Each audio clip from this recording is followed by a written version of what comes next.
Base physical unit की जब हम बात कर रहे हैं, ठीक है, तो बेस फिजिकल यूनिट्स क्या है हमारे पास। Basically base physical unit student हमेशा यहाँ पर मतलब थोड़ा बहुत कन्फ्यूजन उसको होती है। बेस फिजिकल यूनिट जो है वो हमारे पास तीन है, जिस तरह मास है, टाइम है और लेंथ है हमारे पास, ठीक है। लेकिन if you talk about the base physical quantities, तो base physical quantity we have 7 base physical quantity.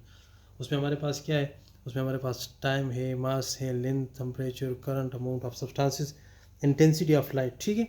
These are the base physical quantities. अब एक बात मैं आपको यहाँ पर बताता चलूँ कि इस 7 के अलावा, ठीक है, excluding of these 7 quantity, all other quantity are supposed to be the derived quantity. No need to write it, what is the derived quantity, which one is the derived quantity. इन 7 के अलावा जितनी भी आपके पास है on the basis of this base physical quantity जो आपके पास आएंगे, उसको हम क्या कहेंगे, उसको हम डिराइव क्वांटिटीज़ कहेंगे, ठीक है, राइट। अब यहाँ पर देख ले हमारे पास we have another very interesting and very important category which is known as supplementary angle. Supplementary angles क्या है, एक बात तो याद रखिए कि हमारे पास we have two type of supplementary angles. One is मतलब जिस तरह मैंने यहाँ पर एक डिफिनीशन लिखी है कि two geometrical units which is not in the group of the base in derive units yet, अभी तक नहीं है, उसको हम क्या कहेंगे, these are the geometrical units, ठीक है। ज्योमेट्रिकल यूनिट इसको सप्लीमेंट्री यूनिट्स कहते हैं, which are not in the category of the base unit and not in the category of the derive quantity या डिराइव यूनिट्स, ठीक है। उसमें हमारे पास यहाँ पर हमारे पास we have two main units हमारे पास यहाँ पर है। बेस फिजिकल टू यूनिट्स हमारे पास क्या है, उसमें से हमारे पास एक हमारे पास रेडियन है, ठीक है, एक हमारे पास रेडियन है और दूसरा हमारे पास जो है वो स्टेरेडियन है। अगर हम रेडियन को ले लें, स्टेरेडियन को ले लें, इसका मैं ज़रा डिटेल से बताना चाहता हूँ। रेडियन जिसमें हम कहते हैं कि जब आर्क लेंथ बराबर होता है रेडियस ऑफ द सर्कल का, तो उसको क्या कहते हैं, रेडियन कहते हैं, ठीक है। इस तरह स्टेरेडियन जो है, जिस तरह रिवोल्यूशन, रेडियन, डिग्री और ये सारी चीज़ों जो है, मिनट जो है, all are the units of the plane angles. इसको प्लेन एंगल भी कहते हैं क्योंकि इसके 2 डायमेंशन का होता है, ठीक है। इस वजह से जो है उसको हम प्लेन एंगल भी कहा था। अब इसकी ज़रा मैं डिटेल डायग्राम से बताता चलूँगा साथ साथ में से, ठीक है। अब यहाँ पर देख लिए, अगर आप यहाँ पर इसको ज़रा और से देखें तो यहाँ पर हमारे पास अगर मैं रेडियन की बात कर रहा हूँ, सपोज़ करें ये आपके पास एक सर्कल है, ठीक है, राइट। ये आपके पास let's say this is A, this is B. अब ये बॉडी यहाँ से यहाँ पर आ रही है, ठीक है, this is O point, centre point है, ये इसका रेडियस है सेंटर से सर्कल का। अब इस बॉडी ने तकरीबन फासला तय किया, लेट्स से हमारे पास ए बी यानी अर्क ए बी जिसको हम कहते हैं, ठीक है, अर्क ए बी ने फासला तय किया 5 centimetre, how much, 5 centimetre. And अगर जिस तरह हमने रेडियस को नापा तो वो भी 5 सेंटीमीटर का था, तो इसका मतलब ये हो कि ये ए बी बराबर हो गया आपके पास आर का, यानी मतलब मीन डेज बराबर हो आर का, तो इसको कहते हैं 1 रेडियन। क्या कहते हैं इसको, 1 रेडियन कहा जाता है। अब इसमें से मैं मज़ीद अगर आपको, चलो 2 रेडियन भी हो सकता है, 3 रेडियन भी हो सकते हैं, 4 रेडियन भी हो सकते हैं, 6 रेडियन भी हो सकता है, लेकिन चल तो मैं आपको बताता चलूँ। एक बात याद रखें कि सेमी सर्कल जो होता है, सेमी सर्कल या इसको कहते हैं हाफ रिवोल्यूशन, या आप उसको कह सकते हैं कि पाई 180, पाई मीन 180 की मैं बात कर रहा हूँ, ठीक है, या उसकी आप बात करेंगे तो ये बराबर होता है 3 रेडियन का। How it's become 3 radian, suppose करें यहाँ पर मिसाल के तौर पर कुछ यहाँ पर, कुछ यहाँ पर, ये सारे होते होते होते 180 पर आ जाता है, ठीक है। तो ये बराबर 3 रेडियन का। 3 रेडियन का मतलब मीन कि जब एक बॉडी जो है सर्कल में हाफ सर्कल, मतलब एक पूरी सर्कल में वो हाफ सर्कल यानी सेमी सर्कल बराबर करे। सेमी सर्कल का मतलब मीन कि एक पॉइंट से आते 180 का बराबर है, तो ये बराबर है 3 रेडियन के, क्योंकि 1 रेडियन बराबर होता है 57.3। तो अंडरस्टूड बात है कि जब आप उसको 3 से मल्टीप्लाई करेंगे तो राउंड ऑफ करके यू विल गेट 180, ठीक है। तो ये बात ज़हन में रखें, ठीक है। इसी तरह फुल रिवोल्यूशन जिसको हम कहते हैं, फुल रिवोल्यूशन या आप आसान लफ्ज़ में उसको कह सकते हैं कि 2 पाई भी लिख सकते हैं, ठीक है, फुल सर्कल भी लिख सकते हैं आप उसको। तो ये आपके पास किसके बराबर होगा, ये आपके पास बराबर होगा 6 रेडियन के। अगर हाफ सर्कल जो है वो 3 रेडियन के बराबर होता है, तो फुल सर्कल जो है आपके पास किसके बराबर होगा, 6 रेडियन के बराबर होगा। तो ये चीज़ें ज़हन में रखिए अगर MCQs में इस तरह की बात आ जाए कि हाफ रिवोल्यूशन, फुल रिवोल्यूशन, 2 पाई पाई ये किसके बराबर हो, तो आपके जहन में होना चाहिए कि इसके। और बाकी आपको ये आपके जहन में ये भी होना चाहिए कि यार रेडियन बेसिकली जो है वो क्या है, जब आपके पास अर्क लेंथ जो है, ये अर्क लेंथ की मैं बात करूँ, ठीक है, ये फासला, एक बंदा सर्कल में मूव कर रहा है जस्ट लाइक दैट, ठीक है, वो सर्कल में जितना मूव कर कुछ फासला तो तय करेगा, पंच करेगा, ची करेगा, लेकिन इस तरह भी होगा कि जब वो रुक जाता है और जो अर्क का फासला वो रेडियस के बराबर हो जाता है, उसको 1 रेडियन कहा जाता है, ठीक है। इसी तरह अगर हम स्टेरेडियन की बात करें, दूसरी बात है कि ये जो है ये ना डिराइव क्वांटिटी में आते हैं और ना बेस क्वांटिटी में आते हैं, ये बात भी जहन में आपके जहन में होना चाहिए, ठीक है, right. Second one is steradian. Steradian क्या है, its unit of solid angle. Solid angle में क्या है, आप 3 डायमेंशन का होता है स्पेस, ठीक है। दूसरी बात है कि उसमें क्या होता है, उसमें एरिया आपके पास जो है वो बराबर होता है square of the radius of this one. चलो ये इसकी थोड़ी बहुत कैलकुलेशन यहाँ पर है, मतलब मीन स्टेरेडियन एरिया बार। चलो मैं इसको ज़रा आपको इस पर समझा देता हूँ कि क्या मतलब इसका।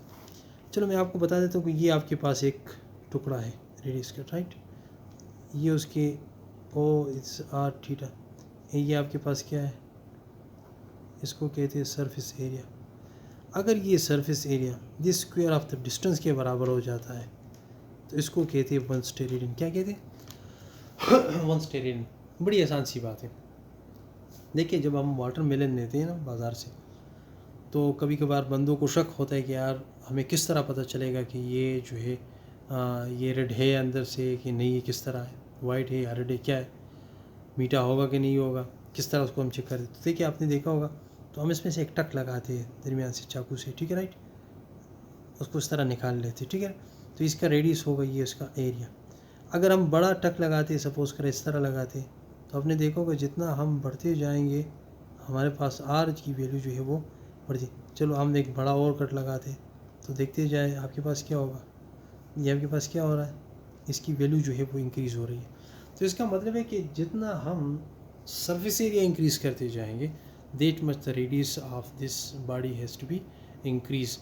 So that's why we say that when the surface area become equal to the square of the distance from this point, so this is known as the steradian. इसको क्या कहते हैं, इसको स्टेरेडियन कहा जाता है, ठीक है। तो इसकी बेसिकली आपके पास ये है। इसके साथ साथ हमने एरर को भी पढ़ना है कि एरर क्या है। एरर बेसिकली हमारे पास है, डिफरेंस को कहते हैं, दो चीज़ों के दरमियान डिफरेंस क्या है। एक डिफरेंस आपके पास है, सपोज़ करें आपके पास एक एक्चुअल वैल्यू है, मतलब मीन जो इसकी अपनी एक मेजरमेंट है, एक अपनी लेंथ है। सपोज़ करें एक लकड़ी का टुकड़ा है, उसका लेंथ आपके पास 10 सेंटीमीटर है और आपने उसकी मेजरमेंट की आपके पास 9.5 आ जाता है, तो दोनों के दरमियान जो डिफरेंस आएगा 0.5, ये 0.5 जो आपके पास आएगा ये एरर गलती को कहते हैं। अब इसमें से 3 टाइप की एरर है। अब एक पर्सनल एरर है, ज़रूरी नहीं कि एरर मुझसे हो, ज़रूरी नहीं कि एरर जो है एनवायरमेंटल के इफ़ेक्ट्स के हो, ज़रूरी नहीं कि एरर जो है वो आपके पास सिस्टमेटिक से हो। अगर सपोज़ करें सारी चीज़ें ठीक है, लैब में इक्विपमेंट ठीक है, एनवायरनमेंट भी मतलब सूटेबल है, लेकिन उस बंदे को वो चीज़ ना आता हो कि किस तरह मैंने माइक्रोस्कोप को, किस तरह मैंने वर्नियर कैलिपर्स को, स्क्रू गेज को, फ़ोटो सेल को, मिसाल के न्यू फ़ोटो इलेक्ट्रिक इफेक्ट उसमें से जो वैल्यू हम फाइंड कर रहे हैं उसको, या मिसाल के हाफ डिफ्लेक्शन को हमने फाइंड करना है, उसका तरीका मुझे नहीं आ रहा। तो अंडरस्टूड बात है कि वो जो एरर राइज होगा उसमें, तो वो मेरी वजह से होगा, ठीक है। Just why this noun first, इसको हम अवॉइड कर सकते हैं, ख़त्म भी कर सकते हैं by no to specially the negligence of the person, ठीक है, या the person who don't know how to do it. Systematic error हमारे पास है जो कि सिस्टम की वजह से, अब सारा कुछ ठीक है, आपने वर्नियर कैलिपर्स को लिया, उसमें 0 एरर आ रहा है, अभी आपकी गलती नहीं है, मतलब मीन आप तो कर रहे, आपको तो आता है कि किस तरह उसको हमने ऑपरेट करना है, किस तरह उसको चलाना है, मेजर करना है, स्क्रू गेज को, वर्नियर कैलिपर्स को, बाकी जितने भी इक्विपमेंट है, लेकिन उस सिस्टम में मसला है, तो वो क्या करेगा, वो आपको थोड़ा बहुत उसमें से मसला बनेगा, तो उसको भी अवॉइड कर सकते हैं, ठीक है, फॉल्टी ऑपरेटर्स जिसको हम कह सकते हैं। एनवायरमेंटल या रैंडम एरर, एनवायरमेंटल क्या है, from the effect of the surrounding की वजह से जो इफेक्ट आते हैं। फॉर एग्जांपल मैं आपको बड़ी आसान एक मिसाल दे देता हूँ। एक दूध फरोश है, दूध भेज रहा है, ठीक है, उसने जो सीपी रखी हुई थी कि यार ये 1 लीटर के लिए, हाफ़ लीटर के लिए, 2 लीटर के लिए, आपने देखा होगा वो उस बड़े कंटेनर में पानी, जो दूध का कंटेनर होता है जिसमें उन्हें डाला हुआ था दूध, उसमें उन्होंने रखा होता है। लेकिन बहुत से लोग ऐसे होते हैं उसके पास जगह नहीं होती, तो वो तकरीबन हमेशा ये गर्मियों में ये धूप में रखते हैं। तो धूप में ज़ाहिर बात है हीट मतलब स्टॉक ज़्यादा होती है, ठीक है। और हमें ये पता है कि वो सीपी बनी हुई थी सिल्वर से, जितना हीट उस पर ज़्यादा से ज़्यादा होता जाएगा वो एक्सपेंड होता जाएगा। लेकिन ठीक है, माइक्रोस्कोपिकली ये वो सीपी जो है वो इट विल बी एक्सपेंडेड, मतलब we can't observe by the naked eye कि how much it has been expanded. लेकिन माइक्रोस्कोपिकली या उससे ज़्यादा जो है वो एक्सपेंड हो सकता है। लेकिन अगर हम 1 लीटर दूध डालें और उसी सीपी को हमने धूप में रखा हुआ होता है, ठीक है। अब एनवायरनमेंट की वजह से उसमें इफेक्ट आ रहा है, एक्सपेंशन की वजह से उसकी जो कैपेसिटी ज़्यादा होती है। तो अगर हम उसमें 1 लीटर डालेंगे तो 1 लीटर से थोड़ा बहुत, एक घूंट, आधा घूंट, आधा से कम घूंट जो है दूध जो है वो हम ऑटोमेटिकली उस बंदे को ज़्यादा देंगे जो परचेस कर रहा है, ठीक है। तो ज़ाहिर बात है उसको नुकसान होगा, ठीक है। तो इसी तरह ये एनवायरमेंटल एरर जो है ये आपके पास एनवायरनमेंट, जिस तरह बिजली की हम बात करते हैं, ठीक है। गर्मी में बिजली की फ्लो ज़्यादा होती है, सर्दियों में कम होती है बिकॉज ऑफ द हीट, क्योंकि हीट जितना हम ज़्यादा देते जाएंगे रेजिस्टेंस और करंट की फ़्लो ज़्यादा होती जाती है, ठीक है। तो मतलब ये है कि जहाँ पर हाँ ये भी बात है कि आपके पास जिस तरह एनवायरमेंटल एयर के अंदर का टेम्परेचर एक है, बाहर का टेम्परेचर एक है, तो दोनों के डिफरेंस में आपके पास जो आपको दिखाएगा तो देट इज़ एनवायरमेंटल इफेक्ट आपको शो करेगा। रेंडल इफेक्ट आप उसको, स्टैटिस्टिकल इफेक्ट भी आप उसको कह सकते हैं, ठीक है। तो that is all about the error, there types, personal, environmental and systematic error. Inshallah, dear student, see you again into the next topic in the next day, inshallah. Thank you so much. Assalamu alaikum.